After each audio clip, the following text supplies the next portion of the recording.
for Gavana or the Belgium for Gavana. The second point related to that is particulars in the charge sheet under the law. And I take it to be something that the court knows how to do that, right, and understand. Those particulars, which are suggesting that he has committed an offense of corruption, of conflict of interest. The particulars of conflict of interest have not been indicated. So without the indication, that what you call the seriousness of compelling evidence is not there. If you look, sorry, we have that code, that was in this. If you look at count 2, the same problem of lack of particulars. So that there is not no evidence that demonstrates the nexus between the senator there and the brother. And the third count relates to the manual we don't talk about. Last, and this is about the allegation of banning cars from Gavana.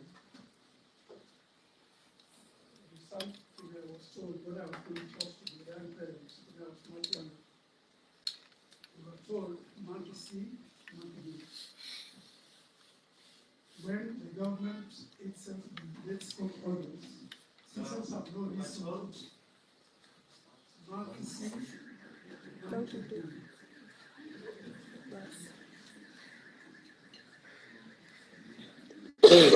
When government violates court orders, it is impossible for citizens to trust it. So nobody would trust that they are doing anything helpful. So the citizens are taking enough of the government. And very lastly, I do recall off the top of my head, the governor of Saloon, who was charged with the blood of support. Court ordered that we should not go to the county government. So this issue of interference with subordinates, if there are any, but my colleague, I just every that's not true. The court has authority and discretion to give conditions that will ensure that the proceedings of this court are currently being taken. Thank you very much. Your Honor, I was very, the first point I would like to make to you, respectfully, Your Honor, is that several counsels or advocates have spoken. They have made submissions. I would respectfully argue that before you write a ruling, identical ruling, it is very necessary to guide this nation. You release the governor and you tell the audience that a recent ruling will be delivered.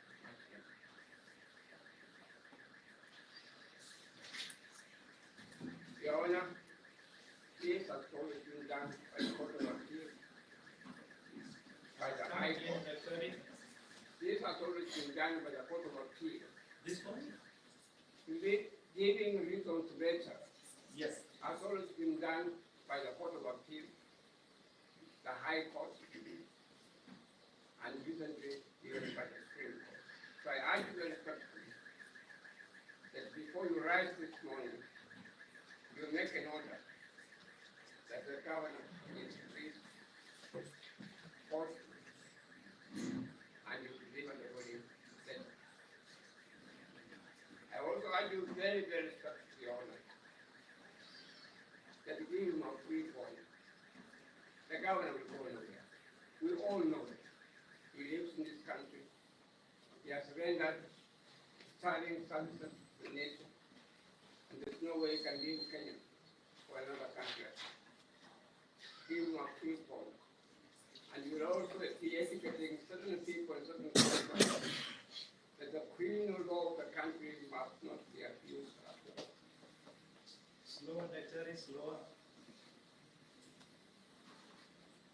Your Honor, I'm saying to you respectfully that you make an order before you rise. Sorry, that I scored, and it's okay. That the governor is released on a free bond and he will give you a reasonable smart life. Your Honor, permit me to continue. Continue. Your Honor, I'm a child born in the colonial days. You're a child of Born in the colonial days. colonialism. I'm a child who received education in colonial institutions. I'm a child who read colonial literature, of sociology, anthropology, philosophy, when you had terms like the African mind, how the African thinks, and so on, from the colonial. There's one thing I can make you very clear. The criminal law of Kenya has always been abused. It has always been abused by those in power.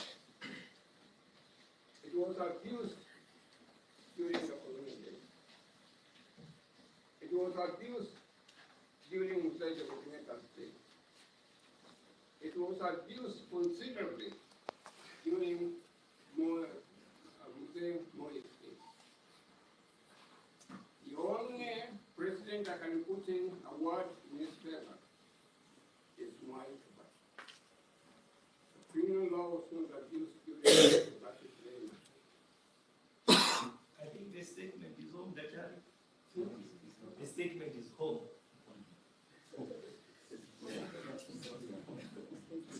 Oh, thank you very much, Your Honor. Now, Your Honor, permit me to go a little bit further. It is now being abused by the executive, by agents of the state. They have now taken over the criminal law of the country. They are abusing it. The rule of law which we thought was improving is now in ICU. And Your Honor, I'm urging you very respectfully that you can only get out of this quagmire with boldness from the petition. Our judges have to be bold. Our magistrates have to be bold and state very clearly that the country will not be governed the way it is being governed at the moment. Your Honor, we live in this country. Every day I'm reading the Standard, I'm reading the Nation, I'm reading the Star, and I go even further to read any other newspapers outside this country. Clearly, Your Honor, what is emerging at the moment, that unless we arrest the situation, nobody will have politics in the country. The country could easily be classified as a banana republic. I filed a case recently, Your Honor, in court, the usual process, that we should refer certain matters now to the ICC. That we should refer certain matters of disappearances to the ICC. Let the International Criminal Court come in and see what it can do. That it can come.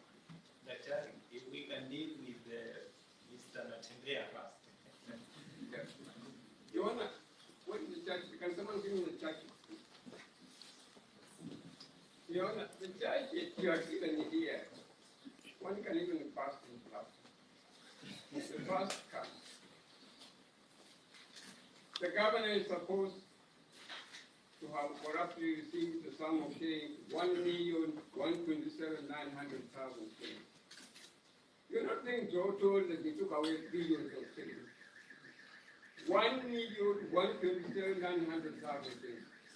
Anybody with a critical mind like of John Hamino can see that this is dishonest. It's nonsense. That you're bringing a governor of the state to the country because of that amount of money. That's on the first page. On the second page, 2,124,668 shillings. Hey, What is that?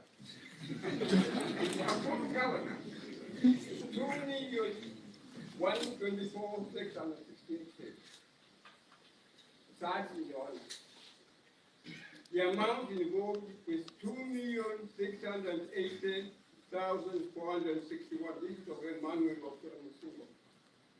Jonah, the criminal law is being accused. During the days of we were making it one point clear. A constitution is meaningful, it must develop something called consensus. A constitution is meaningful, it must develop in some cases something called consensus. You would expect that a charge against a governor of the country, the director of public prosecution, would lead the entire file to satisfy himself that indeed a case has been made out before placing such a case before a criminal court. Jonah, when did the DPPs read the file to satisfy himself that a case has been made out against the president? Having regard to what was being told, was arrested with yesterday morning. When did the DPP read the entire file?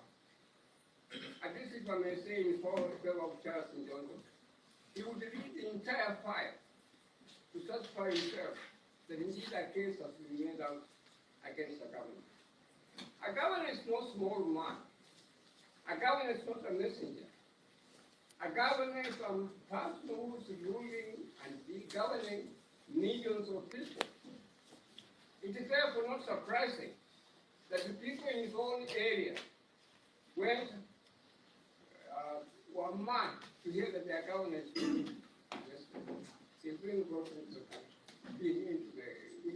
taken by the police. It's quite clear the file was not read at all. Jonah, may I say, draw your attention to the fact that I shall, if I'm given the opportunity, I shall be conversing in some other quarters that the courts have no jurisdiction to contain the count that they have to that is people. There's no jurisdiction in court. And I would refer you to Article 181 and Article 182 in the Constitution. If you read Articles 181 and 182, Your Honor, there is no provision that provides that a charge can be preferred against a governor. The way to deal with a governor is to use the impeachment proceedings that have been provided for in the Constitution. A governor cannot be arrested and charged the way things have been done. The director of prosecution himself, Your Honor, the DPP has no jurisdiction to make or to prefer charges against the government. So there's lack of jurisdiction. I'm making this point to strengthen my submission, Your Honor, that there's no case against the government. Listen, Your Honor, one final question, or one final submission in the next year. Please don't misunderstand me at all. I've often thought that in a country like Kenya, strictly speaking, you do not have these rights. You do not have these rights in the law at all. What is required of a lawyer? What is required of a magistrate or a judicial officer is to be strong and to be courageous. The mind in you fails that rise to the occasion and show those who are in power, who are in executive, that your powers can be challenged, that your powers can be reduced by the court. And it is the courts that are in control of the country, and nobody else at all. if we lose the control of the courts of the country, if we lose the power that the courts have, Kenya can easily and very shortly be classified as a banana republic. No wonder that the president of Tanzania says the word he says about our country. The country has gone up. And we need young people like yourself, who have got power, to see what we can bring out and maintain the concept of rule of law in the country, independent from division, and to make sure that we can use the word and we borrow the word of our president, that let the executive keep its own day, not to get into other days. But currently, it is not doing so. Thank you. After it all, yeah. You want to program it so that when the Mahakamani, I handled in some other quarters and so on. Mahatma. Yes, there is a book here which we referring to impeachment in the Nigerian presidential system. That's where we have a lot of impeachments of governors and so on. And I will be borrowing words from this book. I'm just putting my learned friends from the prosecution notice that they order from this book. What is the title?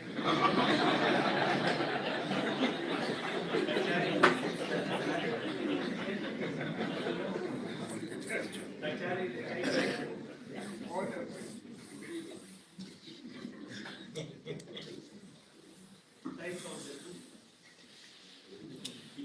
You know, I'm taking the title of this impeachment in the Nigerian president. I assure the very learned senior that you have come. Yeah. I don't know if it's on the impeachment